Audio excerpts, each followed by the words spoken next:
PT Inka terus berupaya mengejar target dengan menyelesaikan rangkaian gerbong LRT yang ke-8 yang digunakan untuk transportasi di Palembang. Gerbang LRT yang terakhir ini sudah siap untuk dikirim, tinggal menunggu penyelesaian sarana penunjang seperti terminal pemberhentian penumpang.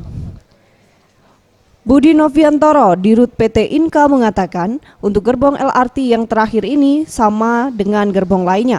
Tidak ada penambahan dan perubahan bentuk fisik secara keseluruhan. Proses pembuatannya telah selesai. Tinggal melakukan pengecekan serta uji kelayakan jalan. Diprediksi akhir Desember 2018, gerbong LRT ini akan dimulai beroperasi di Palembang. Itu ditimbang, nanti dibelok-belokkan, kita pakai air tadi dulu ya. Itu selesai baru kita kirimkan. Mungkin sih awal Desember lah. Awal Desember pengiriman. Ya, ya. Peningkatan pelayanan terus diupayakan oleh pihaknya berkoordinasi dengan PT KAI agar masyarakat yang menggunakan LRT ini dapat merasa nyaman selama perjalanan. Tim Liputan Sriwijaya TV.